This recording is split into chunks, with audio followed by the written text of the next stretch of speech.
राधे राधे। जय श्री कृष्णा। प्रिय भक्तों, आप सभी भक्तों का आपके अपने YouTube चैनल अंशु भक्ति पर हार्दिक स्वागत है। आज हम श्रवण करेंगे ज्येष्ठ मास महात्म्य की आगे की कथा का। यदि यह कथा आपको अच्छी लगे तो प्लीज़ वीडियो को ज़्यादा से ज़्यादा शेयर करें। बहुत समय पहले की बात है। क्षीर सागर में त्रिकुट नाम का पर्वत था। यहाँ पर हाथियों का परिवार रहता था, जिसका मुखिया गजराज गजेंद्र था। रोज की तरह गजराज गजेंद्र और उसका परिवार घूम रहा था। तभी सभी को प्यास लगी। परिवार के अन्य सदस्यों के साथ ही गजराज एक सरोवर में पानी पीने लगा, लेकिन तभी एक शक्तिशाली मगरमच्छ ने गजराज के पैर को पकड़ लिया और पानी के अंदर खींचने लगा। मगरमच्छ से बचने के लिए गजराज ने अपनी पूरी शक्ति लगा दी, लेकिन मगरमच्छ भारी पड़ने लगा। मगरमच्छ ने उसका पैर कस के जकड़ लिया। अब दर्द से गजराज चीखने लगा। गजेंद्र की चीख सुनकर अन्य हाथी भी झिड़ाने लगे। परिवार के सभी लोगों ने मिलकर गजराज को बचाने का प्रयास किया, लेकिन सभी असफल रहे।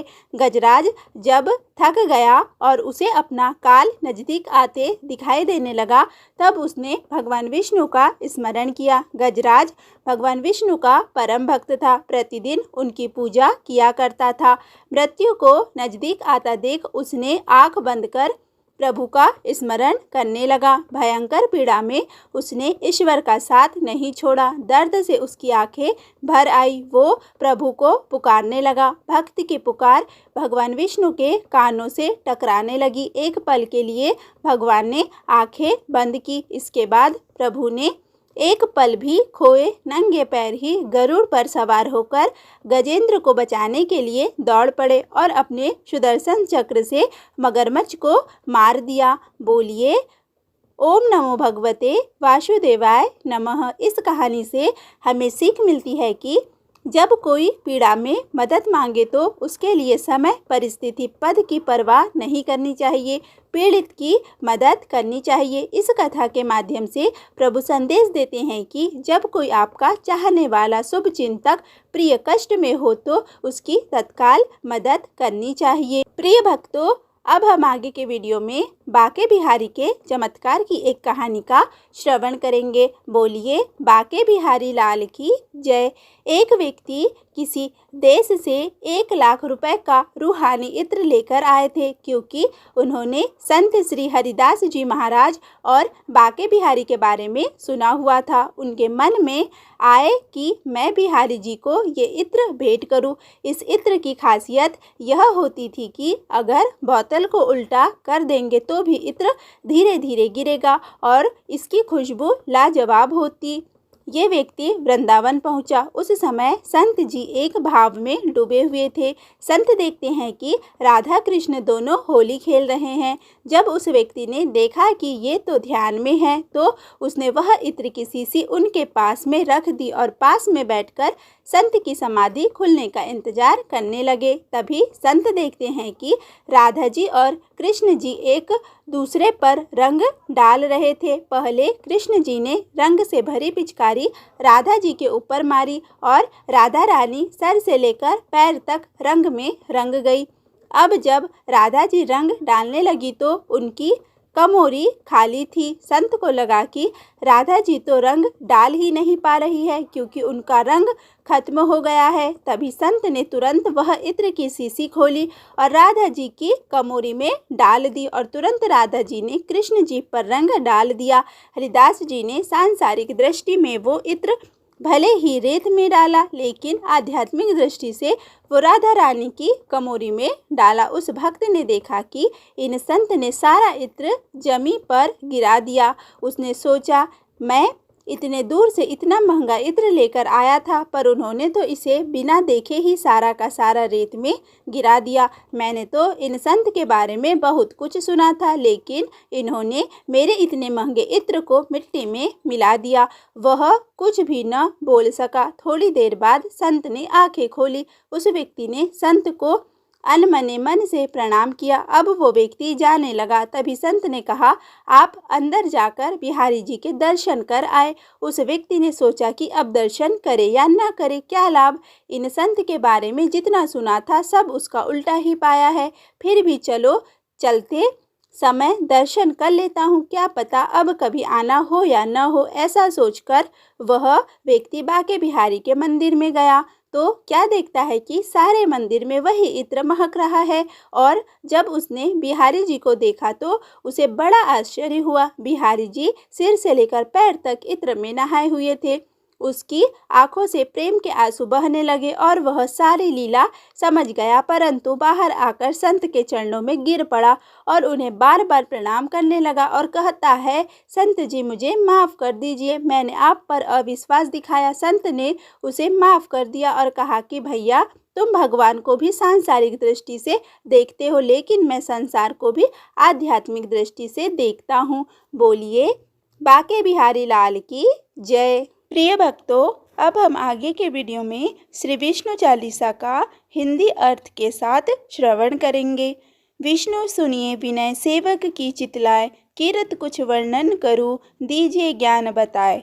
हे भगवान विष्णु, आपसे प्रार्थना है कि आप ध्यान देकर मेरी विनती को सुनिए। मैं आपकी संपूर्ण कीर्ति का बखान करने में असक्षम हूँ।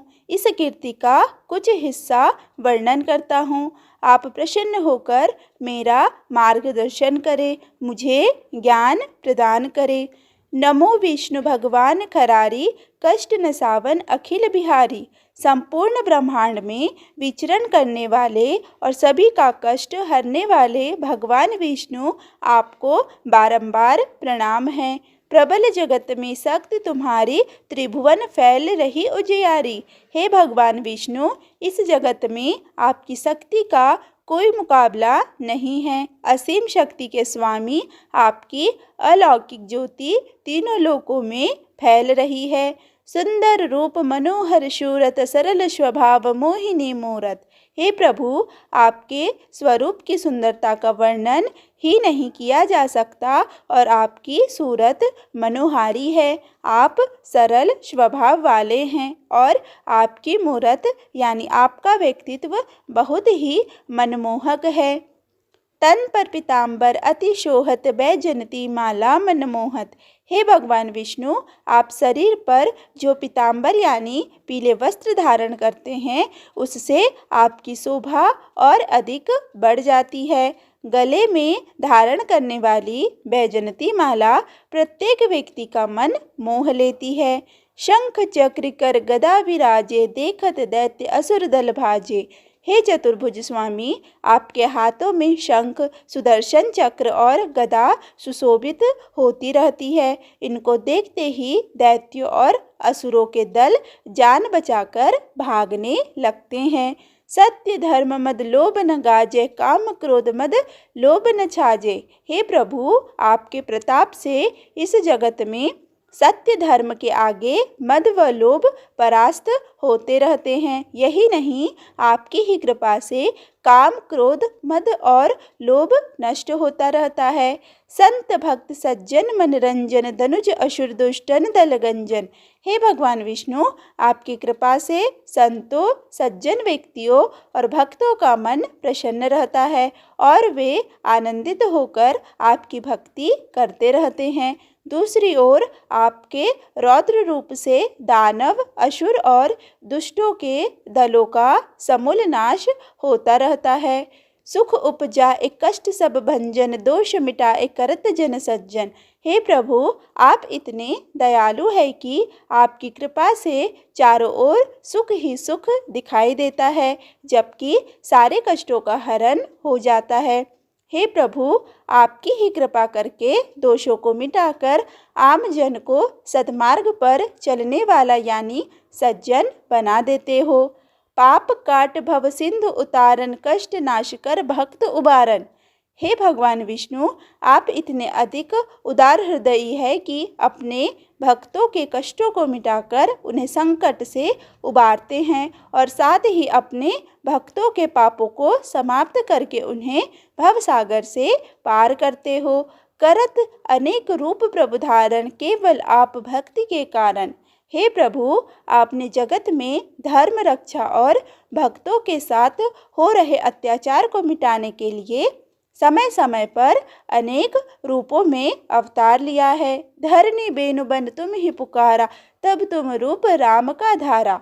हे प्रभु, भगवान विष्णु जब धरती माता ने गाय बनकर त्रेता युग में जगत में असुरों के अत्याचारों से पीड़ित होकर आपको पुकारा, तो आपने उनकी करुण पुकार सुनकर भगवान श्री राम के रूप में अवतार लिया। भार उतार असुर दल मारा, रावण आदिक को संहारा। तब प्रभु आपने श्री राम बनकर असुर दल का सर्वनाश किया और असुर राज रावण व उसके संपूर्ण परिवार तथा उसकी विशाल राक्षसी सेना का संहार किया। आप वराह रूप बनाया, हिरण्याक्ष को मार गिराया। हे जगत के पालन करता भगवान विष्णु, जब राक्षस राज हिरण्याक्ष ने अपने बल से संपूर्ण पृथ्वी को समुद्र में डुबाकर सृष्टि में उथल पुथल मचा दी थी, तब आपने वराह के रूप में अवतार लेकर पहले पृथ्वी की रक्षा की और बाद में रौद्र रूप रखकर हिरण्याक्ष का संहार कर अपने भक्तों को आनंदित किया। धर्म तन सिंधु बनाया, 14 रत्नन को निकलाया। पिछले कल्प के अंत में महाप्रलय के समय जब धरती का अधिकांश भाग जलमग्न होने लगा, तब भगवान विष्णु आपने मत्स्य मछली के शरीर के रूप में अवतार लिया और उस कल्प के 14 रत्नों को बचाकर इस कल्प में लाकर अपने भक्तों को सुख प्रदान किया। अमिलक असुरन द्वंद्व मचाया, रूप मोहिनी आप दिखाया। देवासुर संग्राम के दौरान जब समुद्र मंथन किया गया, जब समुद्र से अमृत का कलश निकला और असुरों ने अमृत पान के लिए जमकर उत्पात किया और कलश को पाताल ले गए, तब भगवान विष्णु आपने मोहिनी का रूप धारण करके अमृत कलश असुरों से लिया। देवन को अमृत पान कराया, असुरन को छवि से बहलाया। इसके बाद आपने देवताओं को अमृत ग्रहण कराया, जबकि असुरों को अपने मोहिनी रूप के मोह पास में फंसा दिया। कूर्म रूप धर सिंधु मछाया, मंद्रांचल गिर तुरत उठाया। समुद्र मंथन के दौरान जब मंद्रांचल पर्वत समुद्र में डूबने लगा और देवता और असुरों के समक्ष संकट उत्पन्न हो गया, तब आपने विष्णु भगवान कूर्म यानी कच्छप अर्थात कछुए का रूप धारण करके मंद्रांचल पर्वत को अपनी पीठ पर धारण कर ऊपर उठाकर संकट डाला। शंकर का तुम फंद छुड़ाया, भस्मासुर को रूप दिखाया। शास्त्रों के अनुसार जब भगवान शिव ने तपस्या से प्रसन्न होकर वृकासुर नामक असुर को किसी के भी सिर पर हाथ रखकर उसे भस्म करने का वरदान दिया, तो वो भगवान शिव को ही भस्म करने के लिए उनके पीछे पड़ गया। तब भगवान विष्णु ने ही मोहिनी स्त्री का रूप धारण कर भस्मासुर को ही भस्म कर संकट को टाला।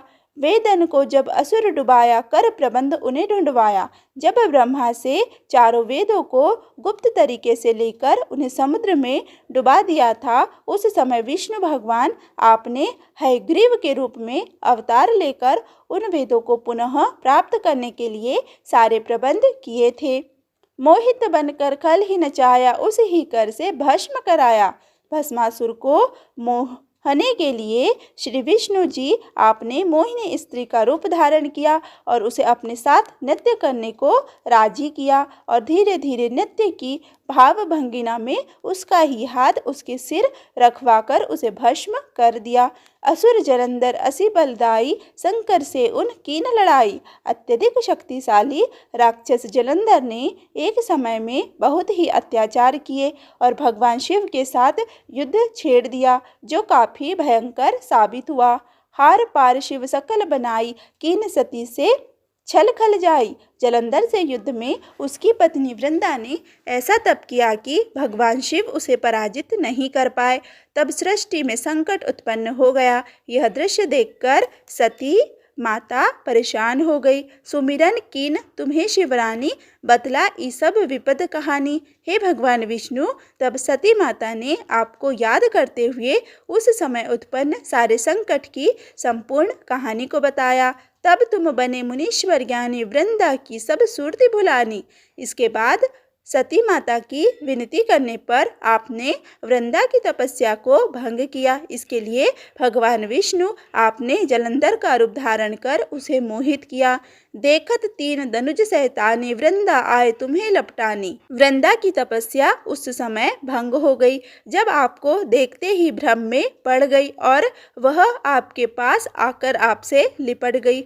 हो स्पर्श धर्म क्षतिमानी, हना असुर उर शिव शैतानी। वृंदा माता के स्पर्श होते ही आपने अपनी गलती को भी माना। इसके लिए आपने वृंदा स्वीकार करके उनकी अपने साथ तुलसी के रूप में पूजा करने का विधान भी बनाया। वृंदा की तपस्या भंग होते ही भगवान शिव ने जलंधर का वध कर दिया।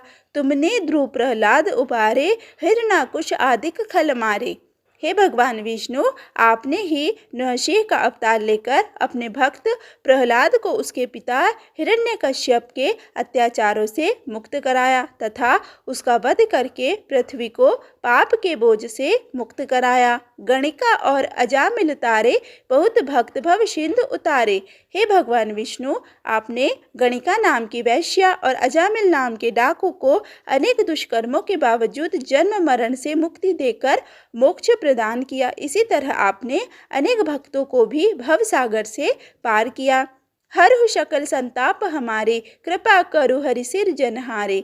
हे प्रभु, आपसे प्रार्थना है कि आप हमारे भी कष्ट, दुख और संताप जो भी हो उनको हमसे दूर कीजिए। हे भगवान विष्णु, सारे जगत के सृष्टिकर्ता, आप हमारे ऊपर कृपा करें। देखो मैं निज दर्श तुम्हारे, दीन बंधु भक्तन हितकारे।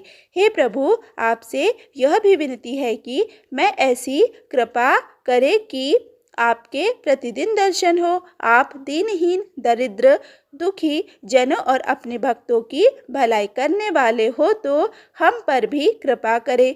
चाहत आपका सेवक दर्शन, कर दया अपनी मधुसूदन। हे मधुसूदन, मैं आपका सेवक हूँ और आपके दर्शनों की अभिलाषा रखता हूँ। आप अपनी कृपा करें और दर्शन दे। जानू नहीं योग्य जप पूजन, होय यज्ञ स्तुति अनुमोदन। हे भगवान विष्णु, मैं इतना अज्ञानी हूँ कि आपको प्रसन्न करने वाली पूजा और नाम जप आदि की विधि भी नहीं जानता हूँ। किस प्रकार स्तुति और यज्ञ आदि होते हैं यह भी नहीं जानता हूँ। शील दया संतोष सुलक्षण, विदित नहीं व्रत बोध विलक्षण। हे जगत के पालनहार, मुझे न तो शील, दया, संतोष जैसे कोई सुलक्षण ही आते हैं और न ही व्रत आदि के बारे में कोई जानकारी है। मैं आपकी शरण में हूँ।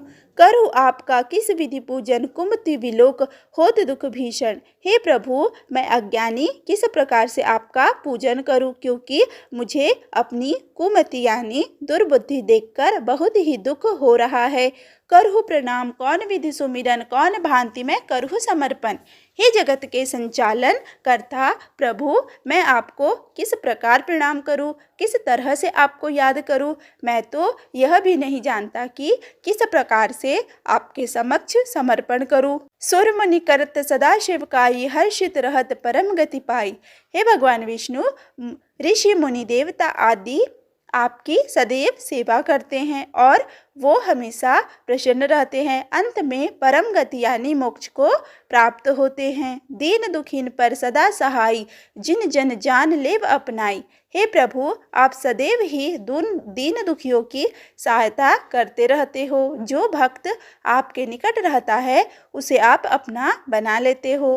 पाप दोष संताप नशाओ, भव बंधन से मुक्त कराओ। हे भगवान विष्णु, मेरी आपसे हाथ जोड़कर प्रार्थना है कि आप हम जैसे भक्तों के पाप दोष और दुख संताप को मिटाओ और मुझे भी इस भवसागर से पार करके उद्धार करो। सुत संपत्ति दे सुख उपजाओ, निज चरणन का दास बनाओ। हे सृष्टिकर्ता, आपसे करबद्ध विनती है कि आप हम सबको धन संपदा पुत्र आदि प्रदान करके हमारे जीवन में सुख उत्पन्न करो। साथ ही यह भी प्रार्थना है कि आप मुझे अपने चरणों का दास बनाकर कृपा बरसाओ। निगम सदा ये विनय सुनावे, पढ़े सुने जो जन सुख पावे। हे प्रभु, इस विष्णु चालीसा की रचना करने वाले निगम को पूर्ण विश्वास है कि जो भी भक्त इस विष्णु चालीसा का सदैव पाठ करता और दूसरों को सुनाता है, पाठ करने वाले और सुनने वाले दोनों ही इस जीवन में सारे सुख भोग अंत में मोक्ष को प्राप्त होते हैं। प्रिय भक्तों, आज का यह वीडियो यहीं पर समाप्त हुआ। यदि यह वीडियो आपको अच्छा लगे तो प्लीज़ वीडियो को लाइक करें, वीडियो को ज़्यादा से ज़्यादा शेयर करें तथा चैनल पर पहली बार आए हैं तो चैनल को सब्सक्राइब करना बिल्कुल भी ना भूलें। धन्यवाद।